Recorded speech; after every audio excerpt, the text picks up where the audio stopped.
Las guerras del siglo XXI no solo se libran en frentes físicos y campos de batalla, también se combaten en el ciberespacio. Ejércitos dedicados de hackers de élite y comandos de guerra cibernética llevan a cabo una variedad de operaciones digitales ofensivas y defensivas, desde el espionaje hasta la interrupción de infraestructuras y la guerra de información contra sus enemigos. Muchas de las principales potencias del mundo participan en estas actividades, incluyendo a Estados Unidos, China, Israel y el Reino Unido. Sin embargo, la gran mayoría de estas naciones tiene límites y reglas estrictas en cuanto a cómo reclutan, entrenan y despliegan a sus expertos en hackeo. Rusia, sin embargo, no sigue esas reglas ni códigos morales. Su Servicio Federal de Seguridad, FSB, recluta activamente a lo peor de lo peor, incorporando hackers criminales a sus filas en lugar de enviarlos a la cárcel. Estafadores, clonadores de tarjetas, creadores de malware y operadores de ransomware, grupos de hackers que encuentran vulnerabilidades en las redes de las empresas para burlar sus defensas y robar ilegalmente secretos comerciales y datos sensibles. Este es el tipo de personas que Vladimir Putin describió como artistas durante la edición 2017 del Foro Económico Internacional de San Petersburgo de Rusia, afirmando: "Son como artistas. Si están de buen humor, se levantan y pintan. Los hackers son similares, despiertan, leen sobre acontecimientos internacionales y si tienen mentalidad patriótica, entonces intentan hacer su propia contribución de la manera que consideran correcta en la lucha contra aquellos que tienen cosas malas que decir sobre Rusia". Curiosamente, durante ese mismo discurso, Putin también afirmó que Rusia no estaba involucrada en hackeos a nivel estatal y que no iban a hacerlo. Al contrario, estamos tratando de luchar contra eso dentro del país. Pero, como suele ocurrir con lo que dice Putin, esto fue una mentira descarada. Aunque el Kremlin intenta ocultar sus acciones ilícitas, existen muchas pruebas. No solo participa en hackeos patrocinados por el Estado, sino que no tiene ningún reparo en contratar hackers que tienen un historial comprobado de actividades ilegales y totalmente inmorales. Así no es como la mayoría de los países se llevan a cabo sus operaciones de guerra cibernética. En Estados Unidos, los expertos en ciberseguridad pueden postularse como hackers gubernamentales en agencias como la Agencia de Seguridad de Infraestructura y Ciberseguridad o el Departamento de Seguridad Nacional. El proceso de solicitud es complejo e involucra verificaciones de antecedentes detalladas y exámenes desafiantes para separar a los mejores del resto. En China, mientras tanto, el gobierno suele preferir recurrir a la búsqueda de talento para encontrar a las personas más capacitadas de las principales empresas de tecnología del país. Incluso en países que pueden considerarse un poco menos escrupulosos y más corruptos, como Irán y Corea del Norte, hay procedimientos claros.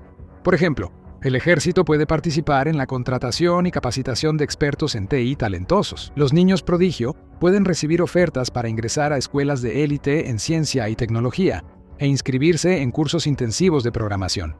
Los métodos varían, pero siempre hay reglas establecidas. Sin embargo, en Rusia, parece que solo hay una regla que realmente importa: no hagas nada en contra del Estado. Mientras los hackers obedezcan esa regla, enfocando sus esfuerzos en atacar entidades de otros países alrededor del mundo, en lugar de bancos rusos, empresas o el propio Kremlin, entonces básicamente se les permite hacer lo que quieran y quedar impunes. Algunos incluso son recompensados con puestos y beneficios en el FSB. Así ha sido más o menos durante décadas, remontándose hasta los primeros días de Internet. En los años 90, Rusia ya contaba con una amplia comunidad de hackers, muchos de los cuales podían considerarse rebeldes o espíritus libres. Muchos eran antisistema, similares a los hackers de otros países del mundo, y estaban ansiosos por usar sus habilidades únicas para promover el libre flujo de información. Sin embargo, luego ocurrió un evento histórico importante que cambiaría para siempre la escena del hacking ruso. Ese evento fue la Segunda Guerra de Chechenia.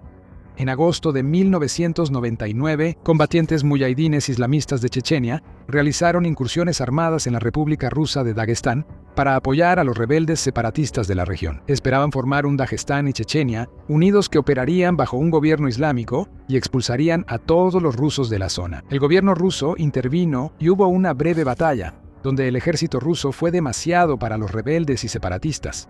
El conflicto pudo haber terminado ahí, pero en septiembre de 1999, explosiones en edificios de departamentos en 4 ciudades rusas mataron a cientos de civiles. Aunque había inconsistencias y misterios sobre estos hechos y faltaban pruebas que relacionaran las explosiones con los rebeldes chechenos, el entonces primer ministro ruso, Vladimir Putin, usó estos incidentes como pretexto para invadir Chechenia y tomar el control total de la región. Y así comenzó una sangrienta batalla que duraría casi una década, con decenas de miles de víctimas, culminando finalmente en que Rusia estableciera el control e instalara su propio gobierno en Chechenia. Naturalmente, con los canales de televisión rusos mostrando las secuelas de los atentados contra edificios, de departamentos y los titulares de los periódicos nacionales culpando de estas atrocidades a los rebeldes chechenos, una gran parte de la población rusa estaba indignada y apoyaba plenamente las acciones militares del Kremlin. Algunos incluso llevaron su apoyo al siguiente nivel. Un grupo de hackers, por ejemplo, que se hacían llamar la Siberian Network Brigade, decidió comenzar su propia campaña de guerra cibernética contra las fuerzas chechenas. Fundado por Dmitry Alexandrov, estudiante politécnico de Tomsk, el equipo de 7 personas empleó técnicas de hackeo rudimentarias para causar caos en sitios web chechenos. Dependían principalmente de ataques de denegación de servicio distribuido, DDoS, que enviaban muchas solicitudes a un sitio web para sobrecargar sus servidores y hacerlo caer. También realizaron ataques de alteración de sitios web, que consistían en obtener acceso administrativo a ciertos sitios web y cambiar su apariencia o contenido. Los medios rusos informaban frecuentemente sobre las acciones del grupo, como desfigurar la página principal del sitio web de Caucasus Center, el cual contenía mensajes de militantes chechenos dirigidos a sus seguidores, simpatizantes y posibles reclutas. Los medios chechenos decían que, por la magnitud de los ataques, no eran de aficionados, sino de un grupo patrocinado por el Estado. Incluso acusaron al FSB ruso de realizarlos. Esto nunca se comprobó de manera concluyente, pero fue el primer caso importante en el que el Servicio de Seguridad de Rusia se asoció de alguna manera con hackers criminales. Y ciertamente no sería el último. De hecho, al terminar los años 90 e iniciar el nuevo milenio, surgieron más grupos y hackers rusos independientes, creando nuevas técnicas y herramientas para ataques más efectivos. Herramientas como el gusano de correo electrónico Masiania. Lanzado en 2002, este software malicioso utilizó técnicas popularizadas por el virus Melissa anterior. Los hackers lo nombraron por el personaje ruso Masiania y lo difundieron mediante archivos adjuntos en correos electrónicos. Los archivos adjuntos parecían inocentes, pero si una víctima los abría, infectaban la computadora y el virus se propagaba enviándose a todos sus contactos. Estas computadoras infectadas formaron redes de bots, redes de dispositivos infectados que ciberdelincuentes usan para ataques DDoS, entre otros. Con la evolución y expansión de la comunidad hacker rusa, surgieron nuevos líderes. Uno de esos líderes fue Peter Levashev, también conocido bajo el apodo de Severa, el autoproclamado rey del spam en Internet. Y ese apodo no era una exageración. Los mensajes de spam de Levashev afectaron a muchas personas en todo el mundo. Quienes tenían correo electrónico activo a principios de los 2000 probablemente recibieron al menos uno, si no cientos, de estos mensajes que se podían rastrear hasta él, quien poseía algunas de las botnets más grandes y poderosas del planeta. A través de sus diversos esquemas de fraude con tarjetas y spam, Severa llegó a la cima del imperio cibercriminal ruso, operaba con total impunidad, publicando listas de precios y anuncios de sus servicios en línea. Las autoridades rusas debieron haber visto estos materiales y pudieron actuar contra Severa, pero no lo hicieron. Pero antes de explicar por qué, estás viendo el programa militar, y si aún no te has suscrito, ahora es el momento. La razón por la que el FSB no encarceló a Levashev fue porque vieron lo útiles que podían ser sus talentos, sobre todo tras formar el grupo hacktivista Civil Antiterror. Este movimiento se fundó para unir a varios grupos de hackers bajo una sola bandera para que pudieran operar con más facilidad y coordinar de forma más eficiente ataques contra Chechenia. Ataques aleatorios de tipo DDoS y virus reempaquetados se volvieron menos efectivos con el paso del tiempo y a medida que mejoraba la ciberseguridad. Así que los hackers rusos tuvieron que volverse más ingeniosos para causar daños graves a sus adversarios. Bajo la guía de Severa, lanzaron una ofensiva total contra los chechenos. Luego, empezaron a cambiar su enfoque hacia otros objetivos que también eran enemigos del Kremlin, como los partidos de oposición rusos, sitios de medios independientes, organizaciones no gubernamentales, incluso países extranjeros vistos como críticos del gobierno ruso. Para Severa, no parecía importar si estaba bombardeando a partidos políticos o enviando mensajes de spam de «hazte rico rápido» a personas al azar en todo el mundo. Todo funcionaba y le generaba ganancias de una u otra manera, y los mecanismos involucrados eran en gran parte los mismos. Durante años, circularon rumores de que Severa debía estar trabajando como freelance o contratista para el gobierno ruso, especialmente en 2007, cuando sus enormes redes de bots se usaron para un ciberataque masivo contra Estonia.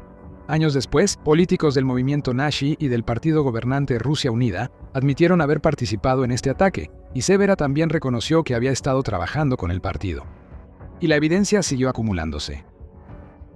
Alrededor del ataque a Estonia, el programador Anton Noskov de Moscú copió el sitio de Civil Antiterror de Severa para conservarlo y que futuras generaciones lo analizaran. Aunque el sitio original fue eliminado, la copia de Noskov permaneció. Luego, en mayo de 2007, recibió una llamada telefónica de un hombre del Comité Nacional Antiterrorista de Rusia, una rama del FSB, quien dijo que sus empleadores estaban muy interesados en colaborar con Severa y le pidió su información de contacto. Noskov no quiso ayudar y prefirió contar su historia a periodistas independientes, revelando efectivamente al mundo que la principal agencia de seguridad de Rusia estaba contratando activamente a hackers maliciosos, y Levashev solo fue el prototipo. En los años siguientes aparecieron más historias de grupos de hackers criminales e individuos concretos contactados por el FSB, no para castigarlos, sino para darles acuerdos secretos del gobierno. Aunque los detalles variaban, muchas historias seguían un patrón. Los hackers criminales primero se hacían un nombre por sus actividades ilegales, como el robo de tarjetas de crédito, operaciones de spam, creación de botnets, hackeo de sitios web importantes, organización de ataques de DOS o distribución de malware y virus. Esto era, en efecto, su manera de demostrar sus capacidades. Muchos entonces empezaron a enfocarse en realizar ataques con motivaciones políticas, ya fueran ataques a sitios web chechenos, contra naciones de la OTAN, contra Ucrania u otros objetivos. Esta era su manera de demostrar que sus ideologías coincidían con las del gobierno.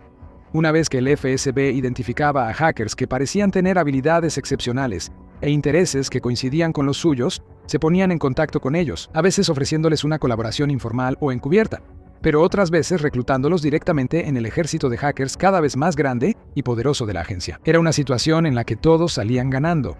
Los hackers obtenían el beneficio de la protección gubernamental y la impunidad, lo que les permitía seguir realizando sus actividades ilícitas. También disfrutan del prestigio, dinero y poder que da trabajar para el Kremlin.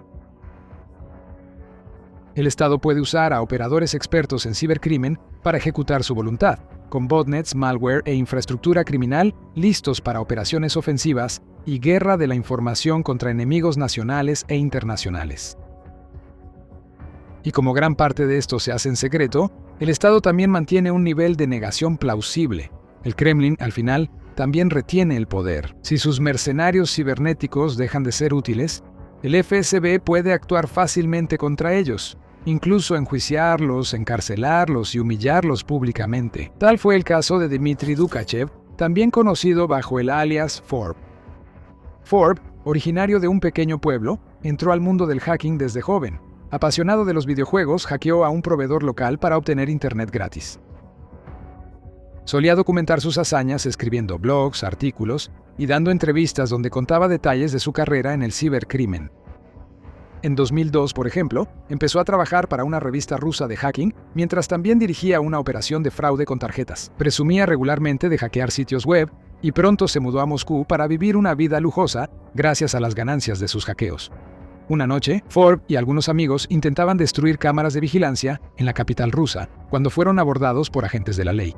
Resultó que uno de esos agentes trabajaba con el FSB, y una vez que empezó a platicar con Forb, se sembraron las bases de una relación mutuamente beneficiosa. En los años que siguieron, Forb se convirtió en un colaborador activo de la agencia, llegó a ser empleado en el Centro de Seguridad de la Información del FSB, donde debía monitorear, localizar y reclutar ciberdelincuentes con habilidades y mentalidad aptas para apoyar operaciones cibernéticas estatales. Dedicaba su tiempo a recorrer foros de hackers, leyendo publicaciones y buscando personas talentosas y patrióticas para proponerles colaborar con el Kremlin. Según los informes, hizo esto durante más de una década, reclutando a un número desconocido de hackers criminales durante ese tiempo.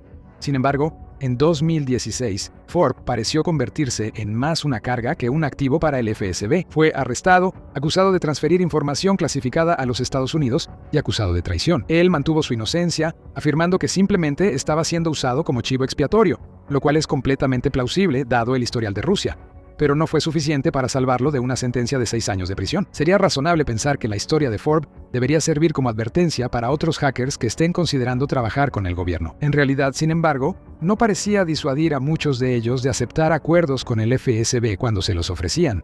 En las décadas desde el arresto de Forbes, ha habido numerosos casos registrados y muchos más, seguramente no documentados, donde hackers y grupos hacen acuerdos no oficiales con el gobierno ruso, usando sus habilidades para interferir en elecciones occidentales o hackear sitios web ucranianos durante la guerra, difundir propaganda digital, robar información sensible y llevar a cabo ataques de extorsión.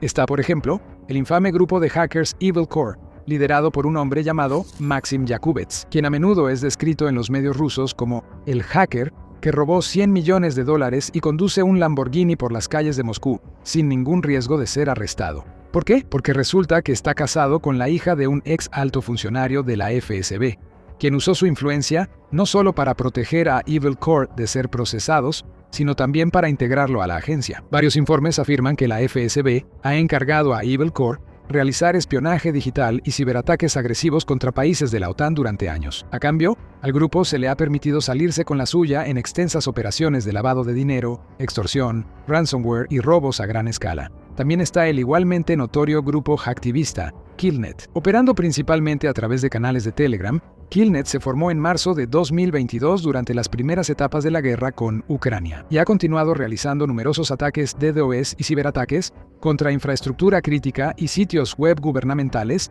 en países que son percibidos como aliados de Ucrania, como Rumania, Moldavia, Noruega, Letonia, Estados Unidos y Alemania. No ha habido ninguna prueba clara o concreta que vincule a este grupo o a su enigmático líder, Killmilk, con el FSB. Muchos investigadores creen que, aunque Killnet no colabore directamente con el servicio de seguridad, recibe protección del Kremlin porque sus intereses coinciden. La aterradora verdad de la estrategia de guerra cibernética de Rusia no consiste en reclutar expertos en tecnología por canales legales, buscar a los mejores de las principales empresas de TI, ni entrenar hackers éticos en las mejores universidades.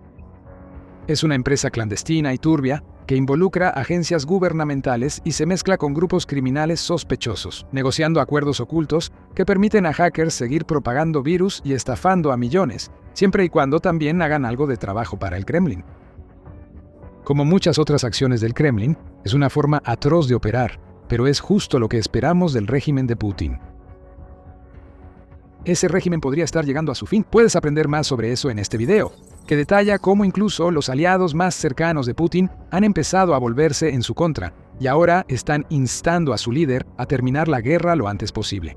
O bien, mira este video para ver cómo Ucrania por fin se vengó de Rusia en una represalia largamente esperada que llevaba 8 años gestándose. Y por último, no olvides suscribirte al canal para más contenido como este.